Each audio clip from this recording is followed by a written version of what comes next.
streaming is going to be on YouTube. It's not hybrid immediately. Oh, okay.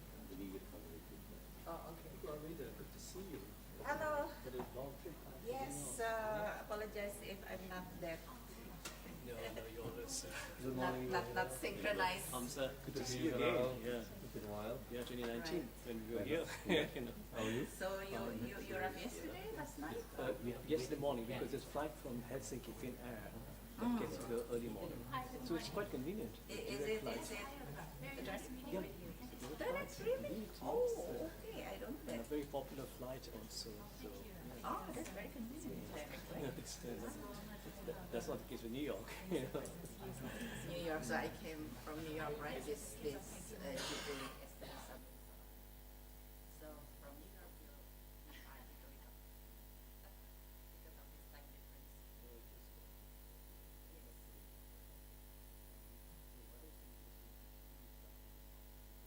yes, yes.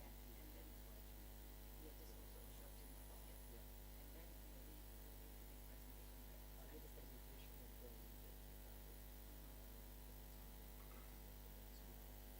Right, right. For the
Good morning, everyone. We were just wondering whether some of you might want to come up a little bit in front.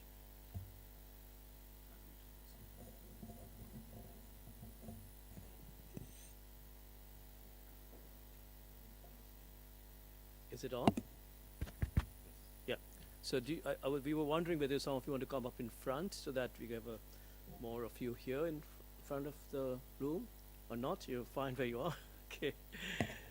Right. So I'm Kunal Sen, the director of UNIWIDER, and welcome to the launch event of UNIWIDER's report, Towards Peace, Decent Work, and Greater Equality. Really pleased to see all of you here this morning. So the report, which we will discuss later in this morning, synthesizes the Institute's most salient research and policy responses on 3 universal aspirations shared by humans everywhere. That's peace, decent work, and greater equality. We're delighted we're partnering with the United Nations Economic and Social Commission for Asia and the Pacific, ESCAP, for a discussion how to build better, fairer societies towards greater through decent work. So we've crossed the midpoint of the 2030 Agenda for Development, and a fortnight back, in a gathering in the United Nations headquarters in New York, world leaders adopted a sweeping political declaration reaffirming commitment to the achievement of the Sustainable Development Goals, the SDGs.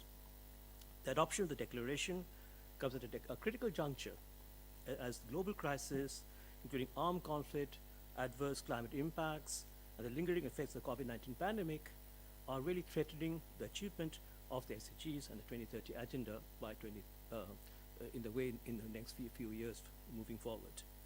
So the report that we have, the UNIWIDER, outlines major findings on the support that we can support the achievement of the SDGs and identify opportunities for action that policymakers can take that can accelerate progress towards the 2030 Agenda. So the report is very much about how can we actually use the current challenges and opportunities to try and address the SDGs and the 2030 Agenda.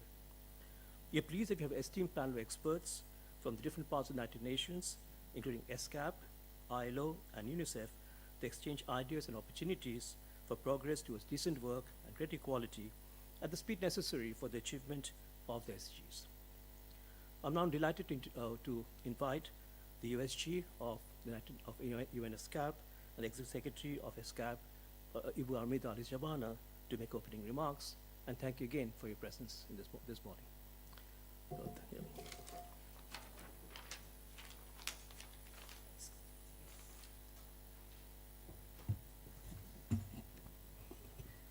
Thank you very much, Kunal.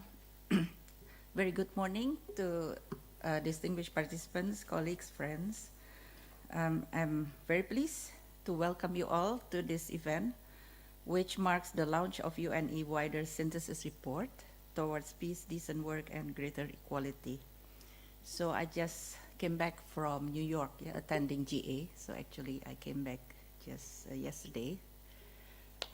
So again, as you know, we are in the midpoint review of SDGs, just halfway through, and of course, as already widely known that we are off track on all the 17 SDG goals.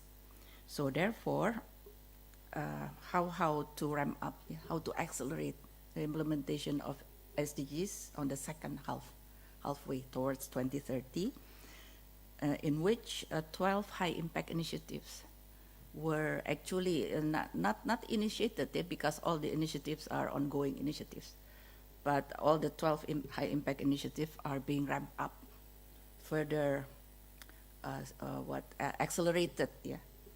And one of the high-impact initiatives is on jobs, especially decent work and social protection.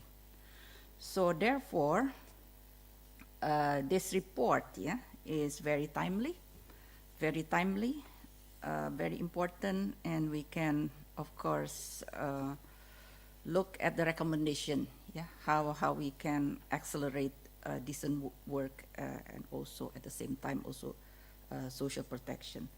If I may just refer quickly to a few of the highlights in the report, and I'm sure Kunal will present the report in in a more complete way. So as highlighted in the report, the pandemic prompted an unprecedented policy focus on social protection. In part, this is due to the lack of adequate relief and social safety nets when earnings came to a standstill, especially as we experienced it during the pandemic.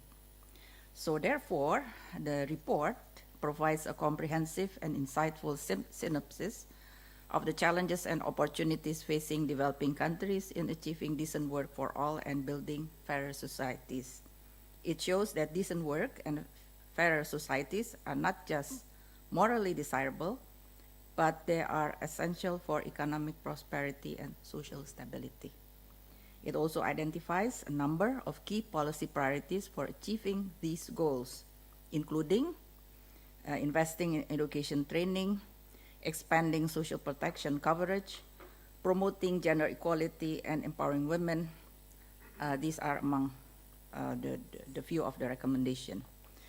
From our side, Asia Pacific and especially ESCAP, we also highlight that success in our region in achieving the 2030 agenda depends on a healthy, protected, and productive workforce.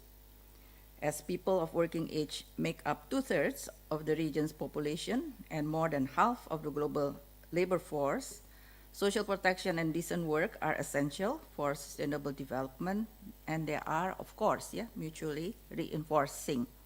Social protection can help to improve workers' productivity and competitiveness, while decent work can help to increase workers' contribution to social protection schemes. So this two-way, mutually reinforcing. We also identified a number of challenges to achieving social protection and decent work in the region. So these include, among others, just quickly, high levels of informal employment, whereby 2 out of 3, or 2/3, people in our region are employed in the informal sector. Still, that is the case. And more than half of the region's population lacks any form of social protection. Also, this is still the case. And our region is the most exposed region to climate-induced natural disaster. So again, disasters already, we are very vulnerable to disaster, but with the climate change, so therefore this disaster being further exacerbated. And more importantly, also the impact that felt especially on the vulnerable people. Digital transformation is also disrupting the labor markets. While it creates new jobs, it is also making many jobs obsolete. Workers must be equipped with the skills and knowledge needed to succeed in a digital economy. So these are the potential, but at the same time we need to invest or reskill our workforce to also to be able to benefit from this digital transformation. Additionally, governments in many developing countries have limited fiscal resources to invest in social protection as well as decent work. So therefore, to address these issues, we advocate developing normative framework and dedicated institutions, which include a rights-based approach to pro-equity policies and promoting meaningful participation. This should be complemented with improved access to decent jobs through active labor market policies, which should be synergized with social protection efforts towards broadening social protection coverage. It is also important to ensure adequate resource allocation and to capitalize on regional cooperation while also building adaptive system and leveraging emerging digital technologies. So just to reiterate, because as Regional Commission, we also facilitate, advocate cross-country collaboration as well as regional cooperation collaboration, because no countries can do it alone, including in this very important topic. So colleagues and friends, I would also like to take this opportunity once again to thank Kunal, you and you wider for partnering with ESCAP for this event and for the important work on this topic. Again, looking forward to the presentation as well as the ensuing discussion and what we can learn, as well as more importantly, what recommendation that we can take forward to really accelerate, ramp up this decent work as well as social protection in our region. Thank you very much.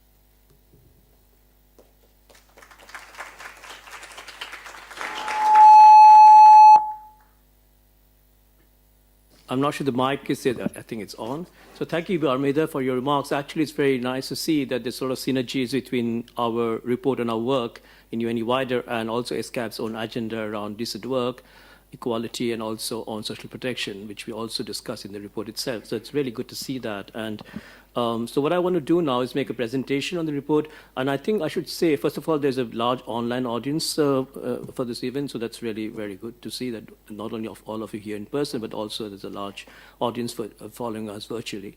But I just want to say that the report that I'm going to just discuss is really a way to see it's a basis for conversation between wider, ESCAP, ILO, UNICEF, and other partner UN agencies.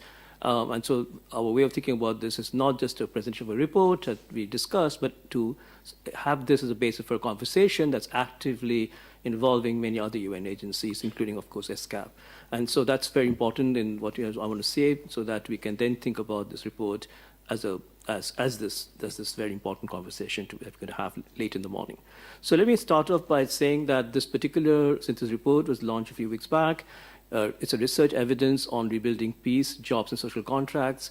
This report is available online on our website, and in fact, this is how it looks like, and you should be able to see it on our website. Not sure if there are too many copies that we have here, but there are some, and on physical copies. But of course, as I said, it's available on our website, open access, obviously, as we do for all our publications. So let me start by saying that. Not sure why it's not moving. Yep, okay, there we go. So just want to say, it's already been mentioned by both myself, but also by Ibu Armida, that we have crossed the midpoint of the 2030 Agenda for Sustainable Development. And what we're going to present is really a culmination of a 5-year research program on transforming economies, states, and societies. I should note that at the beginning of the work program, that was in 2019, we were here in this building for a joint conference that we held on decent work with with ESCAP. And I still remember that was the most exciting conference to start off the work we did on decent work in particular in this program. So what we have done in this report is really to put together 30 projects, more than 760 working papers, 1,800 researchers across the global south and also from advanced countries, and to sort of put all that together in this one relatively smallish document. And hopefully you can see that it sort of brings together many different research papers and discussion we've been having with different partners in the UN elsewhere in this report. There's an ambitious synthesis of the research. And this particular event we're doing in partnership with UN ESCAP is one of a series of regional events that we're doing around the global south, discussing the topics covered in the report. And I should say this is the first presentation and the first regional event we're doing, and that's very pleased we could do with ESCAP in this context. So the synthesis focuses on 3 critical outcomes of peace, decent work, and greater equality that can be achieved in our lifetimes, and if not, certainly hopefully by 2030, and are instrumental to accelerating progress on the SDGs. We believe that these aspirations of peace, decent work, and greater equality are shared by humans everywhere, no matter wherever they might be residing. In this particular event, we decided to focus on decent work and greater equality, which, as mentioned by the USG, is about very important issues in this region, in particular, perhaps more than the other particular topic that we have in the report on peace. So that's just to keep in mind that this event is very much on decent work and greater equality, the two of the 3 themes in the report. So the report, the way we have is section 1 is just sort of a background. It talks about the state of the world, a legacy of crisis. Section 2 is what have we learned from our research. And section 3 is about the policy options, opportunities for action that policymakers and others can try and take in the next few years as we move towards 2030. So starting with the legacy crisis, and again, that was mentioned by Ibu Armida, that we're in a situation where we have several interlocking crises that's been going on now for some time. And we know that from our past experience with crisis that human societies are often transformed in the forge of heightened concern around a critical threat. So actually, crisis can also transform societies, sometimes often negatively, but sometimes even positively. So whether it's a global pandemic, economic or financial crisis, or wars and violent conflict. And so crisis can lead to stagnant growth for prolonged periods and increased household vulnerability, especially in what we seem to be seeing today in the global south, a context of fiscally constrained states with many countries in debt distress, fiscal deficits, and so on, and weak social safety nets. In those kind of contexts where the state is somewhat constrained by fiscal concerns, it's even more of a problem when we have economic crisis, as we saw with the pandemic. And if we do not adequately address this crisis and these issues that come from crisis can lead to lost decades for development and backsliding on global goals. For example, in the Asia-Pacific region, the 1996 financial crisis had a very long-term effect for many, many years and perhaps even decades that affected development in many of the countries affected by the East Asian financial crisis. So we focus on two types of crisis: war and violent conflict, global pandemics, and economic crisis, which at this point are the two most important crises we are seeing today, and was mentioned in the political declaration that came from the United Nations a couple of weeks back. So war and violent conflict to start with, we know that while poverty has probably reduced across the globe since 1990, and particularly in the Asia-Pacific region, it has increased in conflict-affected countries. And the gap on peaceful and conflict-affected countries, between peaceful and conflict-affected countries and progress in poverty reduction is predicted to widen even further. So what we're seeing now is poverty is falling in many of the countries which are non-fragile states, but is increasing in the fragile states. Now, almost 70% of 193 million people suffering from acute hunger live in countries with violent conflict and instability. So that's a real big concern. And wars and violent conflict in particular shape state building and economic development processes far into the future and require an ongoing response. So conflict doesn't not only affect citizens today, but also citizens tomorrow and well in the future. That's exactly why we need to do something about trying to address issues around conflict and peace building. And of course, the other big crisis that happened in recent years is the global pandemic, which has increased the number of people living in extreme poverty. We estimate to 1.12 billion people worldwide, up from 7.27 million in 2018, with around 14 million excess mortality deaths as of 31st December 2022. So this was both economic crisis, as many people lost their livelihoods and income and lost their jobs, but also at the same time there was a health crisis. So in the report, we document the effects of the pandemic, particularly for people in the global south, assessing what we've learned from policy making. So I should say when we started this work program on transforming economies, states, and societies in 2019, of course, the pandemic was nowhere in sight, but within a year or so after we had this conference in ESCAP in late 2019, the world was transformed. And we quickly changed our research direction to try and address the pandemic's effects, both on health and particularly on economic dimensions. And so several of our projects started dealing with the question of what is the pandemic doing to informal workers, to livelihoods, but also what are the kind of the issues that we can see from how states respond to the pandemic. And we started several projects on those sorts of issues. And now, of course, we know the effects of the pandemic have made worse in context with overlapping endemic crisis of low quality employment, which was mentioned is also something we see in the Asia-Pacific region, high inequality, which we also see here, and political injustice.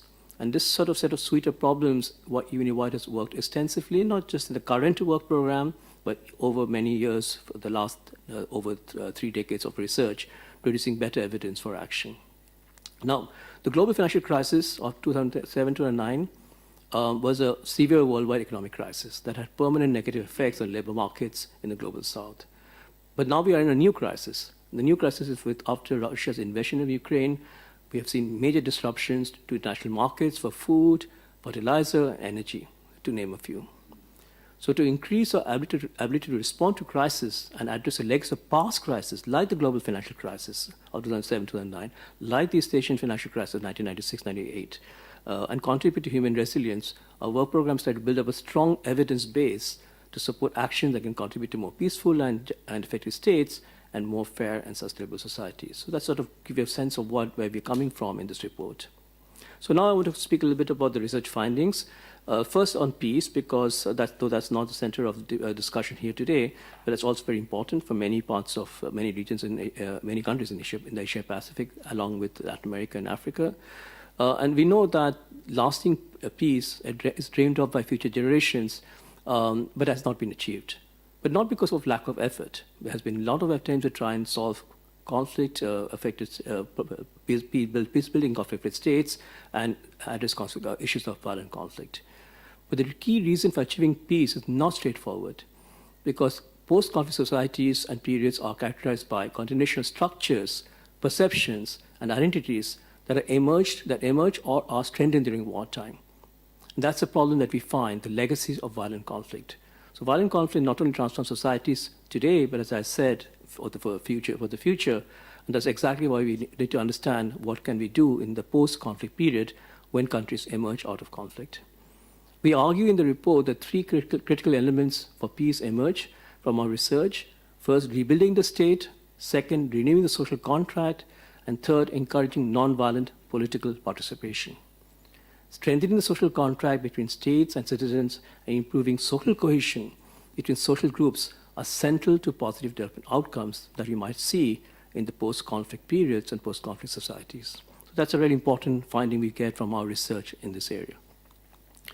On the aspiration for decent work, what we find in several countries that we've worked in this work program that we have done the last few years is that generally workers tend to be in different kinds of jobs, and as was mentioned, a lot of the work is in the informal labor market. So we can think about workers in high wage formal work, upper tier informal work, which is a little bit better paid than lower tier informal work, but is certainly not as well paid as formal work. And they are both in self-employment and wage employment. And we also find from this research we've been doing, looking at workers moving over across different jobs over time, that informal work, both self-employment or wage employment, is a dead end. So if you tend to be in the lower tier of the informal labor market, it's very unlikely that you're going to move out of those kind of jobs, and that's a very big concern. So once workers enter this sector, there is little hope they'll ever move up the job ladder to upper tier informal work or even perhaps to formal work. At the same time, we observe that upper tier informal employment, especially upper tier informal wage employment, is the least persistent work status. What does that mean? That means if you're in the upper tier of the informal labor market, there is a chance and a reasonably good chance that you move up to a formal wage work. So that's something that's positive, but that only applies to the upper tier of the informal labor market, not to the lower tier. We also find a more recent work we've been doing in COVID-19 and informality that is a need for a new social contract that places informal workers as key stakeholders in contrast with the state and the capital. One of the unfortunate things we learned from the COVID-19 pandemic is informal workers were often the least important in states' actions around lockdowns and containment measures, and certainly suffered the most. And that's what we find in our work on COVID-19 and informal workers. And we need to think a little bit more carefully about the future. When we have another future economic crisis, how should we think about informal workers, who are the majority of the workforce in Asia-Pacific region, as key stakeholders, and how we can build up a social contract with these workers. And we're going to have, in the panel discussion today, we're going to focus a little bit on this question, which is very important for all of us here. The picture I've shown on the right-hand side is of a transition matrix, workers moving up across different work categories. The main thing you can see from there is that if you are lower informal self-employed, that's the gray rectangle, or a lower informal wage employed, that's a green rectangle, you can see that you're very unlikely to move up or across to other work categories. You're kind of stuck there. And that's something that we find not only for India, for many other countries, both for the Asia-Pacific region, but also in other developing regions too. And the other thing that's important that we need to understand is that economic development often transforms the jobs that people do. So they often have we have a situation that workers move from agricultural work to non-agricultural and wage work. So from self-employment to wage employment, from agriculture to manufacturing services. But we're finding now across the world from work we've been doing that we're seeing different varieties of social transformation. An economic development that is following unconventional pathways that offer less hope for creating good jobs. So the possibility that we had, let's say 20, 30 years back, in the Asia-Pacific region of how workers move from self-employment to wage employment, from agriculture to manufacturing services, we don't seem to see the same possibilities now. And instead, what we're seeing is movement from agriculture to non-business services, which is a sector that does not have the same wage and productivity gains as in manufacturing and tradable business services. So we're seeing a different kind of structural transformation that is quite concerning, because that doesn't necessarily lead to much better quality jobs, so decent work. At the same time, as countries move to structural transformation, as they move their workers from agriculture to manufacturing services, we see increasing inequality, as some workers may benefit more than others, or their shares going to capital is increasing. And that's something we have also looked at in what we call the developer's dilemma, structural transformation accompanied by rising inequality. We had a very specific focus in our work that we did in the last 5 years on gender inequality in the labor market.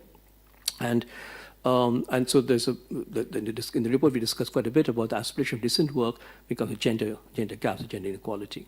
So we know that women occupy the worst paid jobs with the least protection. This is true everywhere. This is not just specific to a particular region. But the problem tends to differ across global south countries. In the Middle East and North Africa region, for example, the female labor force participation is shockingly low at around 20%, but in South Asia it's not much better at 24%. So we have a very big problem of what we call a problem of quantity of employment for women. But it's not just quantity of employment, it's a quality of employment too that we also find in our work. So conditional on individual and household characteristics, women are 7 percentage points more likely to be in vulnerable employment than men. What is vulnerable employment? Contributing family workers, unpaid work, and so on, domestic duties, unpaid domestic duties, and so on. So this is work what we call vulnerable employment as classified by the ILO. And women not only are less likely to be in the labor force, but when they are in the labor force, they tend to be more in vulnerable employment, which we of course know are also pay much less than non-vulnerable employment.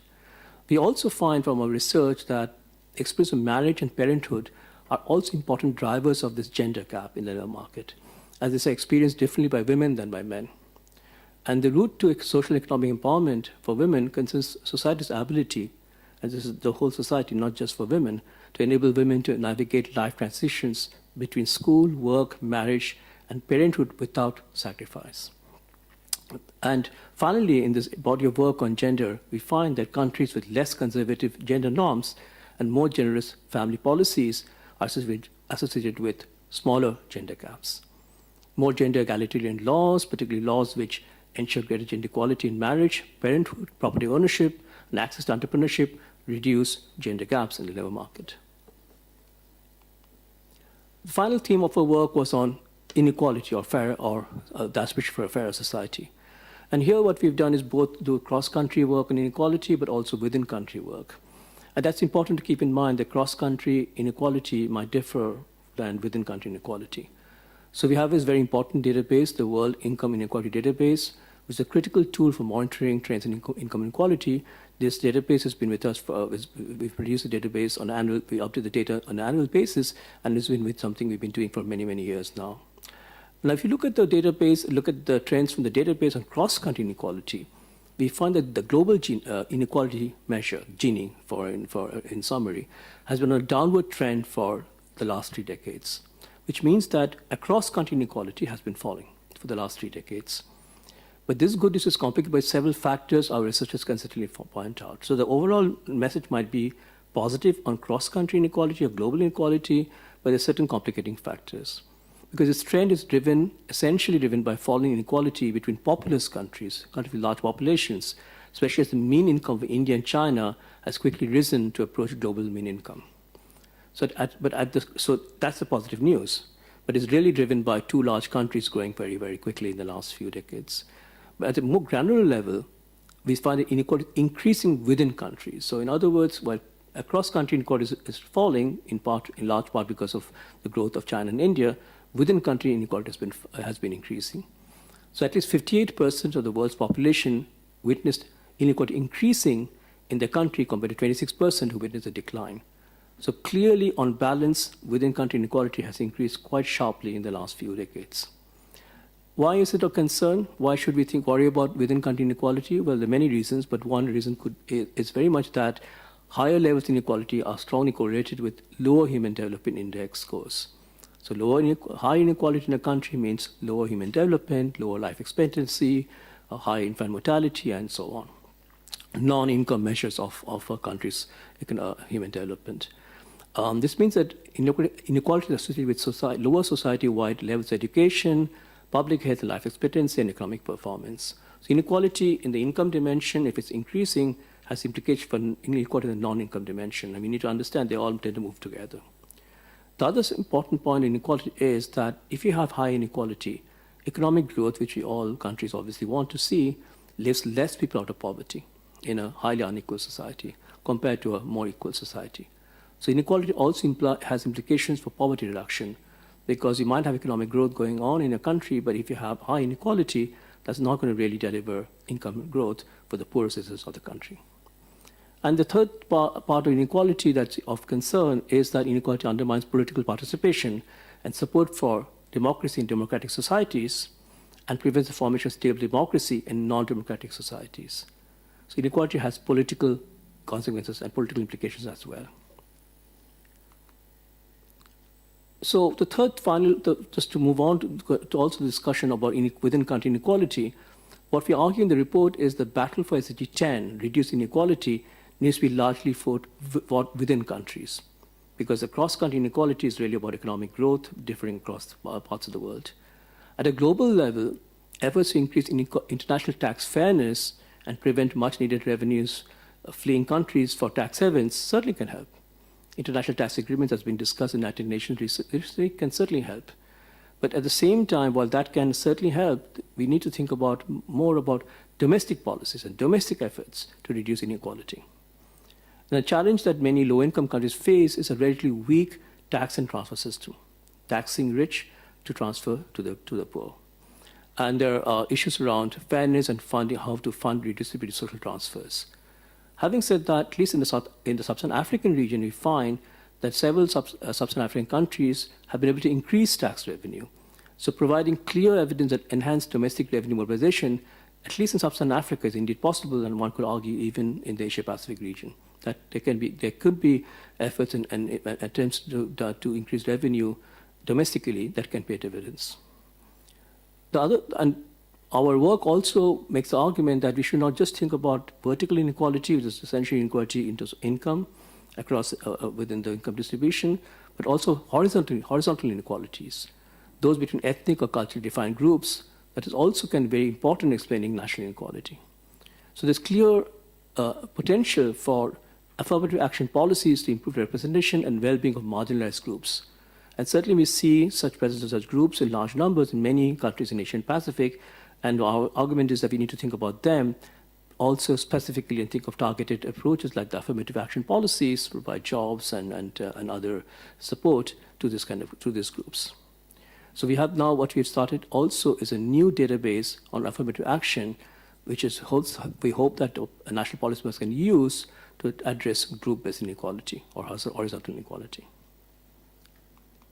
So what are the options then going forward, specifically in the areas that we are looking at on peace, decent work, and fairer societies? On peace, as I mentioned earlier, we highlight the important dimension of the legacies of conflict, and we argue that they shape the process of peace, particularly the structure of wartime governance maintained by non-state actors, and how that can affect the future of peace in the society.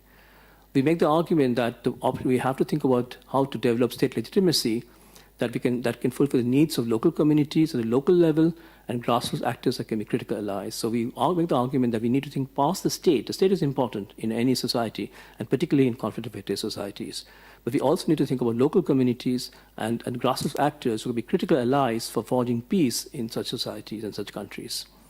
So a state-building framework within the twin object is strengthening state capacity, which has to be the case. States have to be stronger in conflict-affected societies, but also civil society actors working in tandem is more likely to achieve results of durable peace and also economic development. So this particular view that we have in our discussion policy options for peace building doesn't exactly fit with the commonly held state-centric view, which says that peace and development best achieved through a centralized authority, such as the state, that ensures the rule of law. Instead, it centers at the idea that it is worthwhile to support autonomous institution-building efforts at both central and local levels that work with the state, but sometimes outside the state, and working with civil society actors. On decent work, one central point we make, and this is a point that's been made elsewhere too, is that economic growth is not enough to reduce informality alone. And that's pretty evident in the Asia-Pacific region because we have seen countries growing quite quickly, but we have seen informality being persistent in the societies. So there needs to be on top of a coherent system of investment, education, and training, active labor market policies that specifically target the lower tier. So the informal labor market, as I mentioned earlier, has a large lower tier informal workers. Specifically target this set of workers, whether they're wage employed or self-employed, with social transfers, other modes of support to enable the transition out of dead-end jobs. So one important thing that we make in this report is to say, how can we help support the lower tier informal workers to move out of the kind of jobs they have, potentially to upper tier and to formal work. So while we try and do that and trying to support them to make this transition out of bad jobs, at the same time, we need to also think of greater policy focus on enhancing the livelihoods and working conditions of lower tier self-employed workers, and in fact also lower tier wage-employed workers. At least in the African context, the lower tier self-employed workers are the most predominant group in the labor market. And that can be done through many different ways. One is to provide credit to household enterprises, but also, importantly, to recognize the rights of urban informal self-employed workers, such as street vendors and waste pickers in city planning processes. So this is going beyond purely economic measures to think about the rights and the responsibility that states have in providing protection to the lower tier self-employed workers, particularly workers in urban areas, such as street vendors and waste pickers. That's something that we argue very strongly in the report needs to be done. And on the gender gaps and inequality in the labor market, our work shows that the route to social and economic empowerment of women concerns society's ability to enable women to navigate life transitions between school, work, marriage, and parenthood without sacrifice. And several examples of work shows things like maternity leave provisions, making sure that women can come back to the labor market after they had taken time off to have children, and so on, can really help in reducing the gender gap that we see in the labor market in the Asia-Pacific region. So this is very important for thinking about the gender gap issues going forward. On greater equality, we argue that inequality within countries, especially as we've seen higher inequality within countries, is a consequence of both unequal opportunity, which we call redistribution, and of outcomes. So to tackle inequality, we've got to do something about equal opportunity. So in other words, before workers enter the labor market, and then once they're in the labor market, what can we do to redistribute income from the richer to the poorer citizens of the country? On unequal redistributions, there are many things governments can do. For example, they can remove legal or more subtle forms of discrimination against disadvantaged groups. That's something that we've seen our work on group-based inequality. They can increase the level of education of the population or other productive skills by increasing access to new technologies. So that's very important. Education and skills are very important. That's certainly the case. And finally, they can facilitate more inclusive labor relations and prevent certain firms or population groups from accumulating excessive market power. So this balance between trying to make sure that while capital shares of income to capital is increasing, we must protect the workers and try to find ways to support them, perhaps through minimum wage policies that are strengthened over time. With respect to redistribution, so once we have a situation where we have unequal distribution of income in society, governments can try and provide a social safety net that includes both cash transfers and in-kind provision of education and healthcare. So there's a point that was made earlier about social protection. Also, at the same time, increase the incomes of the working poor, bearing in mind the trade-offs often that comes with trying to push for greater equality, and perhaps that might lead to a situation of less efficiency in economic outcomes.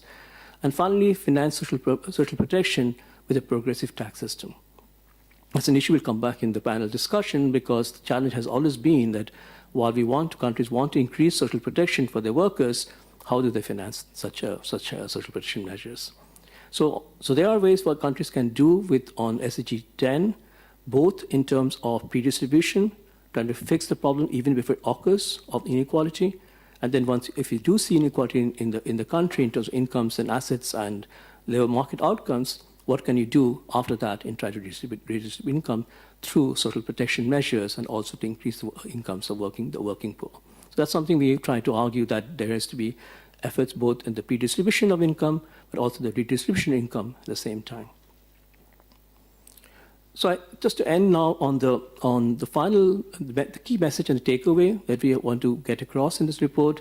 The central message from the findings of the wider this work program in the last 5 years is that opportunities for action are plentiful and go far beyond economic growth to include peace, good jobs, and a fair society. And going beyond economic growth is something that I think we all would agree with. Economic growth is important. We also need to think about other ways of support, especially the poorest section of the society. People have to be involved in policy processes that need to find ways to meet the legitimate demands of the citizens. And the key takeaway that from our report and the work that we have done on several of these dimensions of peace, decent work, and fairer societies is the need of the hour is to reestablish a workable social contract that works for everyone, not just for the few, between citizens and the government, society and the state, both for current and future generations. I should mention that in this work that we have done, we haven't talked about climate change explicitly, and there's something we're going to do in our next work program. But clearly the question is not only for the current generation, but climate change affects the future generation as well, and there's something we need to think about at the same time. So I'm going to stop here, and I hope that I've given you a good sense of the report itself. And as I said, this report really tries to bring together lots of different working papers and paper publication that we've done.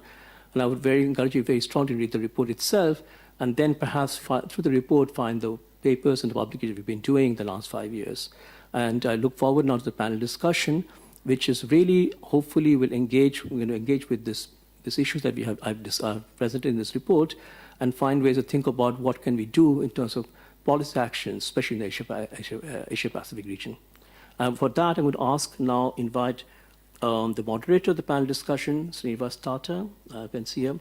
Srinivas is the Director of Social Development Division at ESCAP, and Srinivas will then invite and introduce other panelists. Srinivas, I think you're sitting there.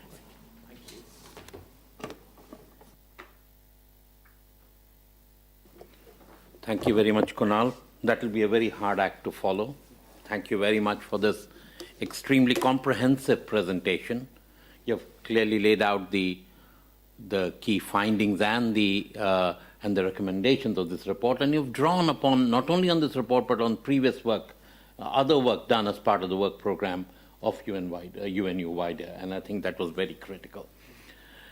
As you say, we have a very august panel, including yourself, Kunal, to unpack some of the recommendations of the report as they apply to our region.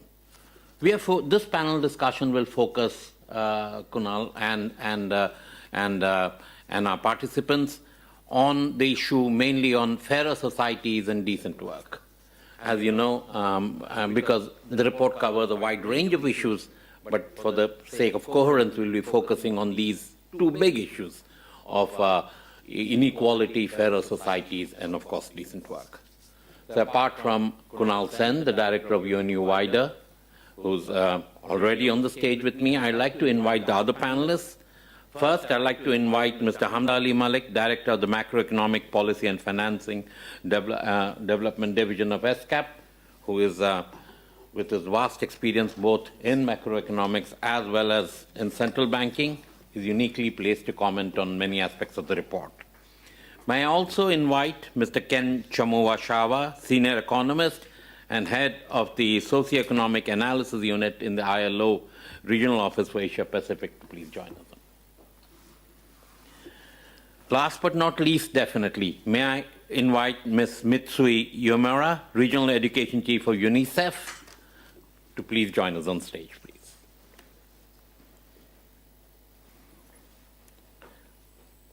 I would also like to extend our gratitude to Ibu Armida for laying out in her introductory speech the insights that she gained from the UNGA session, the SDG summit, and also the focus of ESCAP on this important aspect.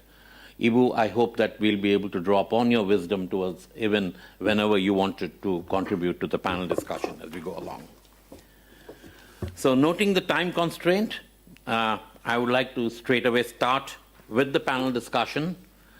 I intend to structure this panel discussion, with your permission, panelists, in around 2 rounds of questions. I will be asking you the first round, starting with Kunal, moving on to Hamza and Ken, and then Mitsui.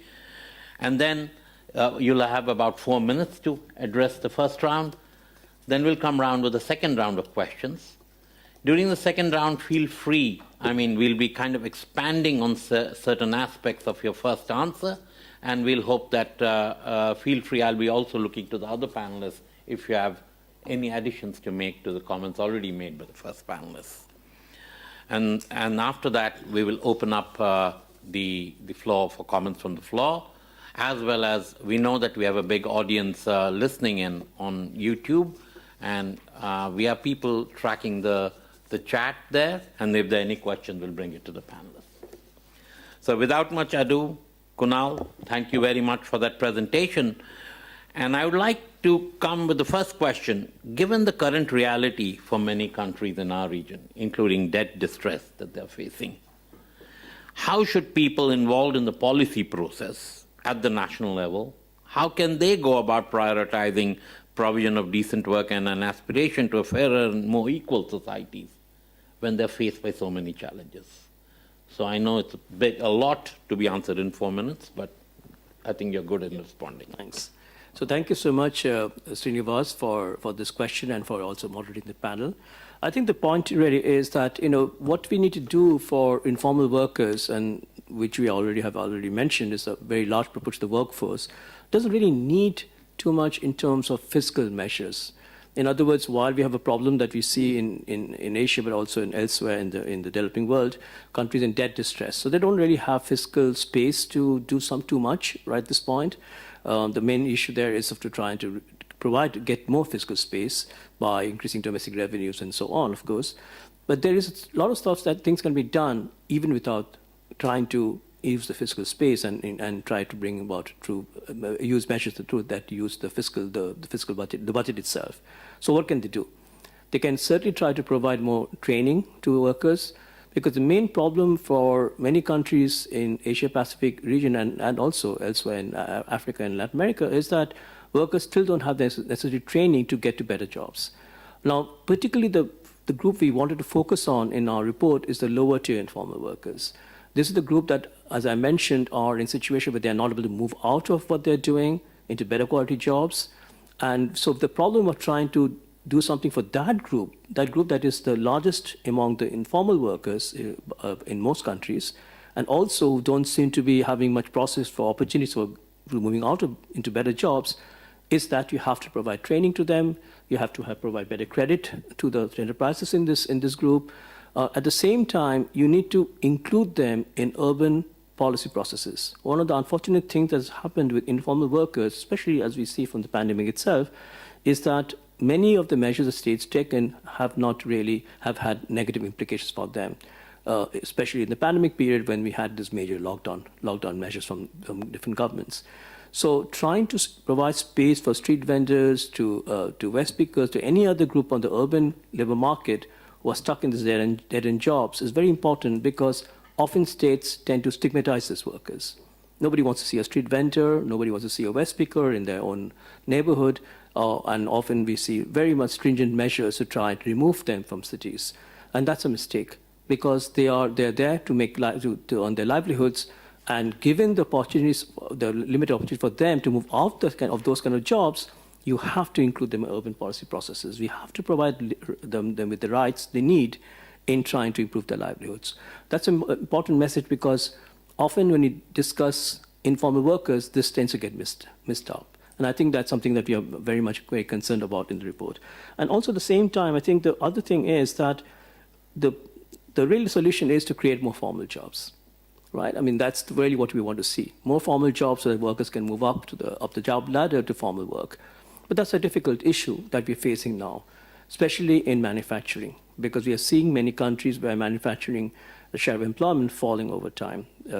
Not so much in East Asia, but in other parts of the Pacific region, and also in Africa and Latin America. And one point that we've made is that we've got to think about services, but more productive services. So business services, I mean, IT and so on are examples of that, but there are many other examples. And we need to think about those sorts of jobs which are increasingly becoming tradable jobs, tradable services jobs, and so therefore provides a route out of poverty through export markets.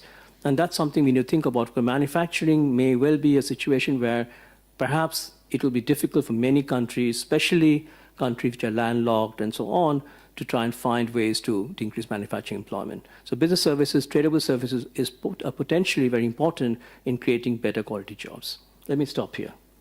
Thank you, Kunal. I think you focused very much on the issue of informality, but also you kind of covered a couple of wider issues that will come back to you during the second round. And you kind of focused on issues where you think that budget is not really the issue, the question of commitment. Hamza, but we all know that finance is often the biggest elephant in the room, often. I mean, whatever you want to do, finance is the central question. And it's often cited by governments around that this is the biggest hindrance. And we see rising public indebtedness, which is a topical issue right now. So what options do you think countries in our region have to manage fiscal and debt risk while staying on course to achieve the 2030 agenda? Thank you, Srinivas, for this question. Before I get to the specifics, I want to make broader comments, and I will be very brief given the time limitations. Let me start by observation on the role of state.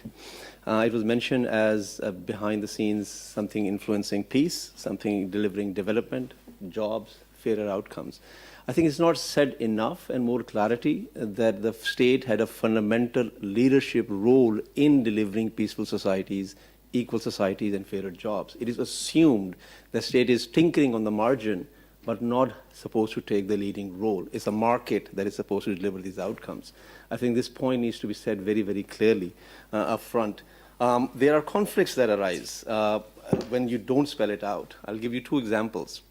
State, for instance, is very committed to deliver peace in its domestic borders, but if a conflict is imposed on it from external sources, what do? The citizens will lose the trust of the government in delivering peace, because the government will struggle explaining this is not our doing, this is being done because of external sources. So you need a very strong multilateral mechanisms actually to resolve these issues. So we can't ignore the role of state. Coming more specific to the issue at hand, again, give you an example. Role of state is fundamental in delivering public service through fiscal resources, for instance. If they don't deliver that, there won't be any effective social contract in the sense, why would people voluntarily let go their labor of income? Taxes. Why would they pay taxes if they're not getting the services the government promised them? That erodes the trust in the government, actually, which erodes the capacity of the government to raise revenues. And then it becomes a chicken and egg problem. Government does not have enough resources to deliver public sources. It creates risks or perceptions of risks. The government is not committed to deliver jobs, to deliver fair outcomes, fairer societies, and so on and so forth. So element of trust is, again, very closely tied with both effective role of state and in delivering effective public service delivery. Coming more specific to the question, and I'll be, again, just one more minute.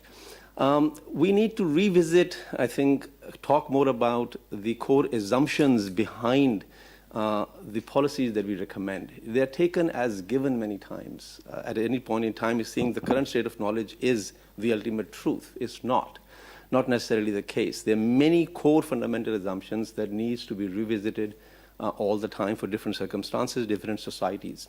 Without belaboring the point too much, for instance, a vast majority of knowledge in economics, we means developing countries in Asia have inherited from the West. There's the colonization of knowledge aspect over here. The policies, the recommendations that emerge from that knowledge were produced primarily in a different development and economic context. There's a lot of research that needs to happen actually to try and understand the very country-specific, region-specific elements and structures to be able to respond to that. One specific example of on the question, reducing fiscal risk while pursuing a thing. We have been questioning, for instance, in our recent research, the assumptions behind the issue of debt distress. How do you define sustainable debt, for instance? It is perceived in the common knowledge that in mainstream thinking that debt is always bad. Not necessarily the case, as we argue in our research and then demonstrate that indeed debt can be a powerful sustainable development tool. Similarly, there are perceptions of there is a common optimal debt level beyond which certainly risks will certainly go up. That is certainly not the case. It depends on country circumstances. It depends on their motivation, why and how they're raising debt. Number three, there are very strong assumptions involved in a debt sustainability analysis that is undertaken by, for instance, like institutions like IMF and World Bank. Why that is the only way to go about doing things? We demonstrate in our research that long-term focus, which allows you to incorporate investment needs for sustainable development, the part of your question, are critical in assessing debt. You don't need to deliver debt sustainability for the sake of it. What if you deliver debt to be sustainable, but it comes at a huge cost to the people? You ignore the fundamental cores of those things. So these elements actually, once you spell them out, engage with policymakers, help reduce actually the risk perceptions on fiscal and debt concerns. So fundamental role of state, establishing the trust and questioning assumptions is the main thing. I'll elaborate a bit more on specific things that are going on, but I'll wait for the second round maybe for that. Thank you. Thank you very much, Hamza, and thank you for not disappointing in really pointing out and being out there in terms of your suggestions, including the fact that perhaps we need to revisit our present research assumptions about debt and also the role of state. Ken, to a certain extent, Kunal has kind of addressed this, but you know the UNU wider report highlights decent work with adequate social protection as a universal aspiration. And we have a region where the majority of workers are in the informal sector and a disproportionate proportion being women. So what are the options for governments for extending social protection to the informal sector? Are there any good practices, or is that something that's still in a pilot stage? Over to you, Ken. So thanks very much. First of all, I want to say that informality is the norm in this region. It is not the exception. We have over 66% of people in total employment in this region. We have 1.3 billion workers in the informal economy in this region. That is out of the 2 billion workers globally. It is something that is with us in the region. Governments have a very important role to play, just like any of us, any of the stakeholders, to ensure that we are able to extend social protection to that group which defines this region, the Asia and Pacific. The first one I would like to look at is that we need to be able to expand or adapt the schemes that we already have. The first one is that the legal barriers that underpin our systems need to be flexed up. We need to ensure that mandatory social insurance is extended to the self-employed, is extended to the hard-to-reach people. We have seen this good practice, colleagues, in Indonesia. We have seen this good practice in Japan. We have seen this good practice in the Republic of Korea, but also the Philippines. Deliberately extending the mandatory social insurance to those that are hardest to reach. The other one is to introduce financial incentives. Make sure that those who may not necessarily be able to contribute are subsidized. And we have seen this good practice in countries like Thailand, which included self-employed workers who were not previously a part of the social protection system. We have seen this in Brazil, we have seen this in Uruguay. Other countries are following. We must also ensure that there is flexibility in the payment systems. And I'm talking here to issues that deal with adaptations of administrative and operational frameworks. How do we ensure that we facilitate access, for example, to registration? We have seen this good practice, colleagues, in the Republic of Korea, in the Philippines, in Vietnam. A number of countries are trying to follow that.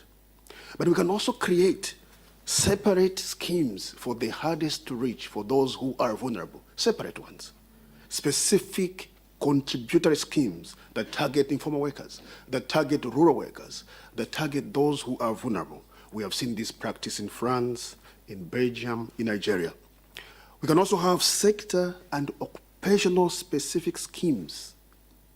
We have seen, for example, China and India that created specific schemes for construction workers, to try and ensure that they bring decent work to that sector. But we can also have what we call non-contributory tax-financed systems. In other words, extending, for example, the pension coverage to the entire population through the creation of universal tax-funded pensions. We have seen this, colleagues, in Brunei. We have seen this in Thailand. We have seen this in Darussalam. But I think more importantly, we must look at the external or the other part of the process of social protection, which has linkages with formalization of enterprises, which has linkages with increasing the fiscal space. I'm looking at Hamza here, which of course also has the voice, it creates the voice for those who are in the informal economy. Thank you. Thank you. Clearly there are good practices. Of course, the bigger issue is formalization, of course, but then we are not going to formalize it, the wand. So we need to also focus on extending social protection to the informal sector and not wait for them to be formalized. And there are several good practices, like you point out. Last but not least, Mitsui, my question to you is, how does UNICEF strategically contribute to the issue of promotion of decent work opportunity and creation of fairer societies, given your mission to protect and empower children worldwide? What are some of the key initiatives and partnerships that demonstrate UNICEF's impact in these areas? And I know that taking the account of impact on children, you look at a number of wider issues, including inequality, very deeply. Over to you, Mitsui. Thank you very much. Thank you very much for inviting UNICEF. And I'm really, really pleased to see that there's already a recognition that importance of investing in education.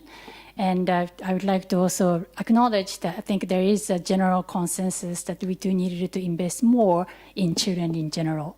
And also being the only female panel here, I think it's really my privilege. So thank you very much. Just to really highlight the point about when we look at the Sustainable Development Goals, clearly the SDG number 4 is really talking about learning and skills acquisition. But at the same time, as we probably have learned from the evidence, research, and an experience globally, that education can be an enabler, but also equalizer and also a peacemaker. But that means that we do need to do it right. It's not just enough to talk about more money to go to the education sector. We really needed to understand what's actually happening in education. And let me just start prioritizing the couple of issues in this.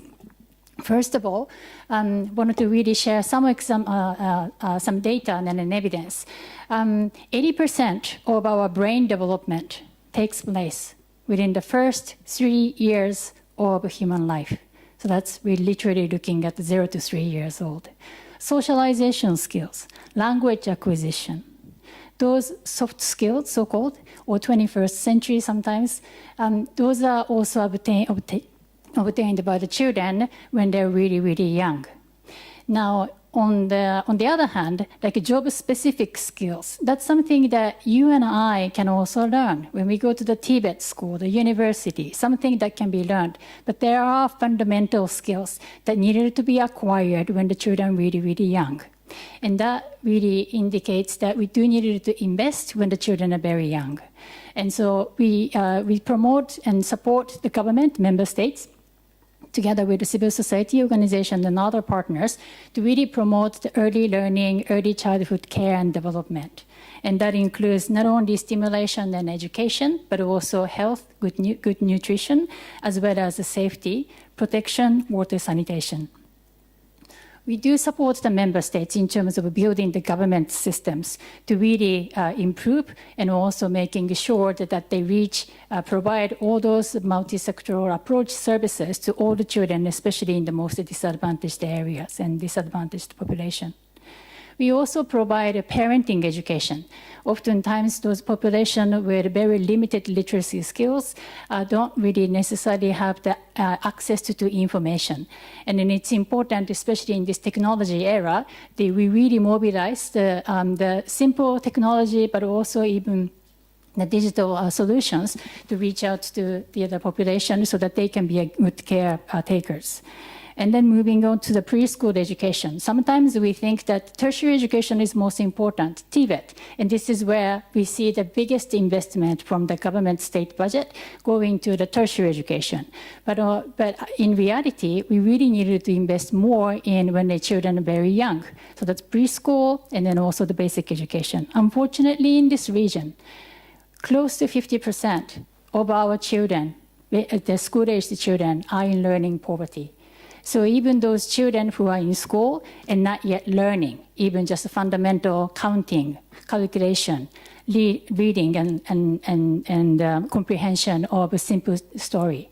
So that really means that we do need to transform the education systems to make sure that the children who go to school, stay in school, acquire foundational learning, and then come out and then to participate in the labor market. And we see that the good examples happening in terms of prioritizing in terms of foundational learning. We have experience in good reading, like early reading material programs in Cambodia, Laos, PDR, Philippines, Timor-Leste, Indonesia, and so forth. And we do promote those good practices also in other countries in this region, but also across the globe. At the same time, we also do support and together work with other parties in terms of creating more family-friendly policies at the workforce. So in the case of Vietnam, we actually work with the Vietnam Chamber of Commerce and Industry to really promote the family-friendly policies. And that includes making sure that the business sectors do secure and provide paid parental leave, and then also the flexible working arrangement, protection for pregnant women, and making sure that the women, lactating mothers, have ample time and job security to make sure that they can really feed their children, babies, and also the child care, as well as the child benefits, so including the cash transfers. So we do try to walk the talk. We try to promote those policies within our organization, but also together with the private sectors, we try to promote such good practices. Thank you.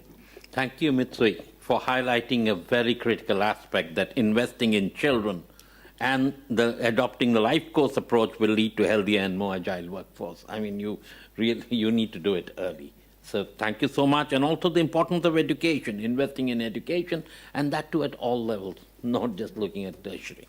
Thank you so much. And we'll come back to allow you to expand on some of these issues.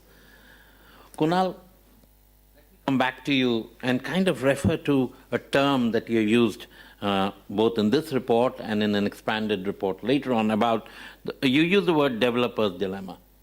And I think that's a term that many policymakers will identify with. Difficult choices and how do they... And you've kind of indicated that if you weigh the options, there is a path out of this dilemma. How easy is this path out of this dilemma? And if it's so easy, what stops policymakers from adopting that path? So can you tell us about how, and we all know climate change, like you referred to it, is a new complication that is adding a new layer to this dilemma. So over to you, Kunal.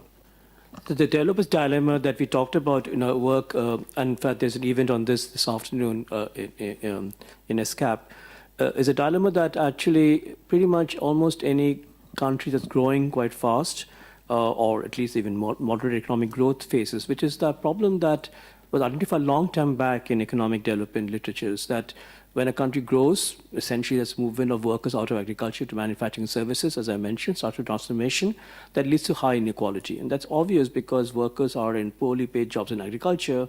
You take them out of agriculture to manufacture services, which are better paid jobs, inequality almost inevitably tends to increase. So you have this problem that a developing country faces. They're trying to bring economic development, social transformation, but at the same time you have high inequality. And very few countries have managed to address this particular challenge. There are a few countries which we have discussed in this work that we've done on the developer's dilemma, which, as I mentioned, we'll talk about later this afternoon. And the countries in Asia are only two. That's Thailand and Indonesia, and that also for certain periods, not all through the history. And the way that was done was through public policies that particularly looked at education, investment in children, as I mentioned, childhood education, and so on, and also rural development policies that made sure that the rural citizens, those who were still working in agriculture, were not left far behind than those who were working in manufacturing and services. So public policies. In other words, you can do something, but it has not been the case. We've seen many of these examples in most parts of the developing world, including Asia. But now there's a different developer's dilemma. So that's still there. That dilemma is still there. How do you get economic growth but not have high inequality? But the other dilemma now is that how do you get economic growth and not destroy the environment, right? And that's probably an even more fundamental dilemma, because economic growth itself is energy intensive, because when you're growing manufacturing services, especially manufacturing, it's pretty highly energy intensive, getting workers out of agriculture. Now, this dilemma has to be addressed, especially because we have a lot of countries that are growing quite rapidly, at least in maybe not just after the pandemic, but over the last 20 years in Asia and Pacific, who are definitely going to have to handle this challenge. And I think this is what we're going to do in the next work program in WIDER, where we're going to try and think about, and I don't have a solution to this, answer to that now, but it's a question of how do you really try to invest in renewable energies, less fossil fuels, at the same time make sure that you have economic growth, right? And you can only do that, you can only think about this trade-off at the beginning, ex ante, because if you start economic growth processes, not worry about the environment, it's too late. Because then by that time, what you really have done is a growth process that's pretty much going to be very unfriendly to the environment. So you've got to think about ex ante and think about how do you invest in zero carbon pathways that can create jobs, so green jobs, right? And there is, I think, a lot of work to be done, both by ESCAP and by WIDER, maybe in collaboration, to think about what kind of jobs, green jobs, can be created that are productive jobs. So you want productive jobs, because that's decent work, but at the same time, we want to have green jobs. And that's going to be a really important dilemma going forward. And I hope that, like 5 years from now, I could give perhaps when we have done more work, maybe with ESCAP, think of concrete policy solutions on that dilemma, which is going to be the biggest dilemma we can think about in the next 10, 20 years. Thanks. Thank you, Kunal. I think acknowledging the fact that the dilemma exists, but there are no easy answers. I'll ask Hamza to also reflect very briefly on it if he wants to, in addition to also reflecting on, we all talk about, there are opportunities for raising domestic finance. What are the big opportunities which the region is missing out in terms of sources of domestic finance? What priorities are you working with countries in that regard? Thank you. Yes. Let me just spice things a little bit, just to comment on Kunal for 10 seconds. Developer's dilemma is not a law. I don't see it that way. Just very briefly, we studied the case of Korea. So if you look at Korea from 1960 to 1996, they had 123 times increased income per capita with no change almost in inequality. So there was no dilemma. It was dependent on the kind of policies. But I just wanted to see broadly, yes, there are countries which are experiencing issues now, because we now live in the world of, to use a loaded term, a neoliberal understanding of how economies and society should work, where the state has taken a back seat and market has taken a forward seat. So that's just to spice things up. and enough of more normative statements. Yeah. On the positive side, there's a range of areas where ESCAP has been working for some time now with member states in increasing the source of domestic finance. This is not the answer. Finance is not the answer for everything, as I think Ken also mentioned. Kunal started from that as well. However, it is critical. So 3 broad principles. Focus on revenues, be efficient about your spending, and manage your debt properly. We call it spend smart, tax fairly, is a kind of broad principle. Within that, we have been calling for expanding tax base. When you look at Asia Pacific in relative terms, it stands out like a sore thumb for actually keeping a large proportion of income generating sources out of the tax net. So within that, there's a room for improving the capacity of tax administrators, for instance, to collect direct taxes, which is certainly not the case in our region. So the use of technology and innovations to improve the capacity of tax administration is something we are currently working on with several countries. Another call we have done in our work on inequality, improving the progressivity of taxation. I think it's an obvious point, but again, Asia Pacific actually needs much more work compared to some other regions. reorienting public spending. A region continues to spend large amounts of sums, just to give you two examples, on defense expenditures and untargeted subsidies, fossil fuel subsidies, for instance. So any country that says they don't have enough fiscal space, I need to look at the data more carefully.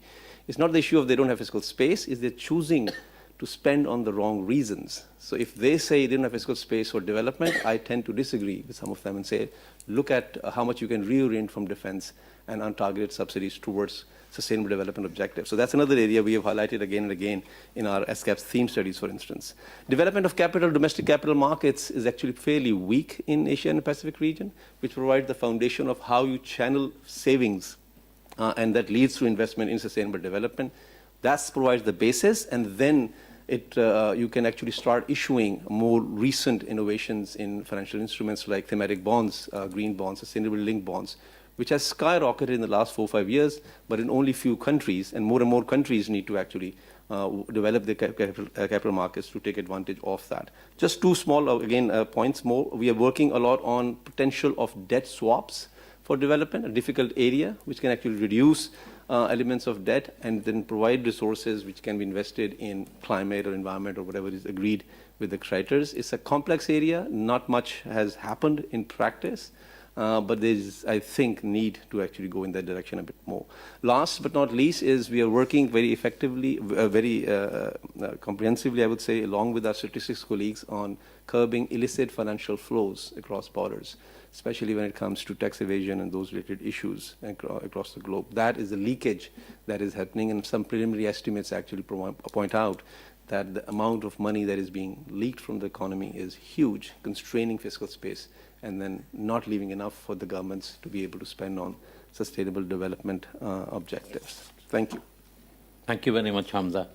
Kunal, do you want to quickly, do you have any input on the domestic finance? And not to set up, but thank you for spicing things up a little bit. Yes, Kunal, before I move on, it's difficult to disagree with Hamza on this, but I think the one thing that I think we need to think a bit more, it's kind of linked to what you said, Hamza, about the progressivity of tax systems. There's still a big of a reliance on indirect taxes. I think over GST in India and so on, and not enough on direct taxes. Why? Because it is difficult to tax the rich, right, politically. So the rich, both the corporations, multinationals and others, but also the rich individuals.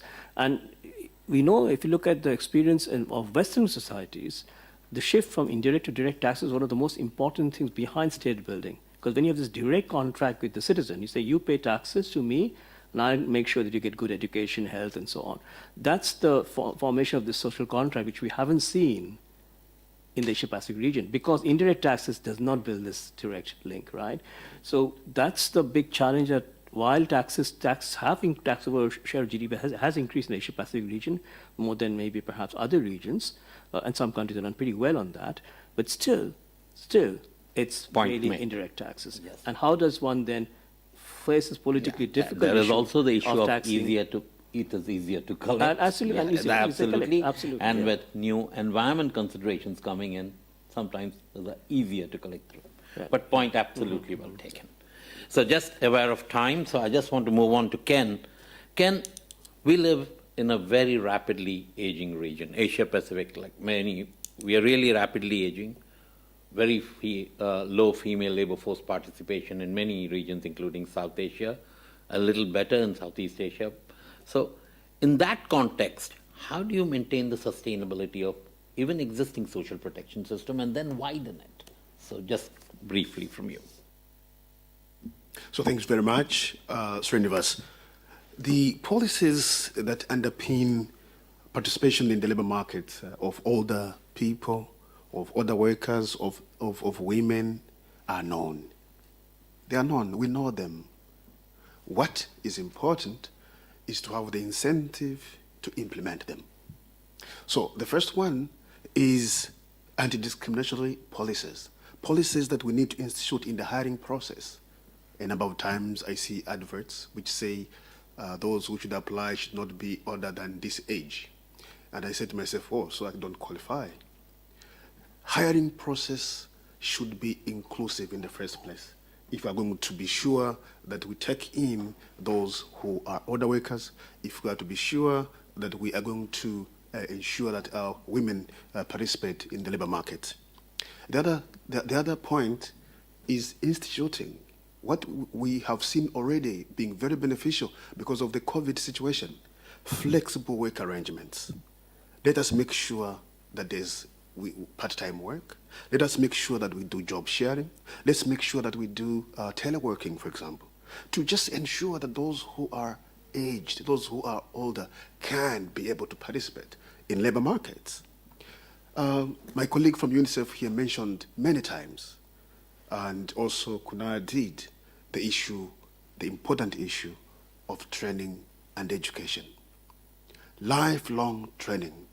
We used to say in those days that we need to train to skill the youth so that they can take up jobs.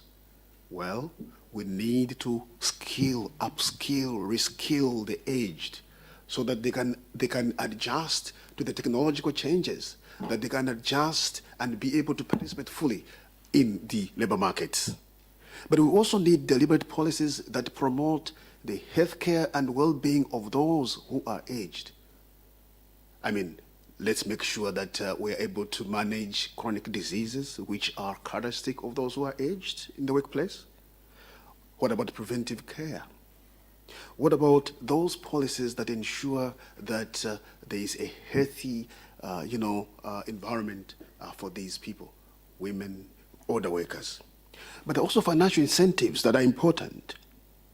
We have seen, for example, in South Africa, this was an issue of promoting youth employment, where the government deliberately gave a tax holiday for firms or companies that employed young people who had just graduated from school.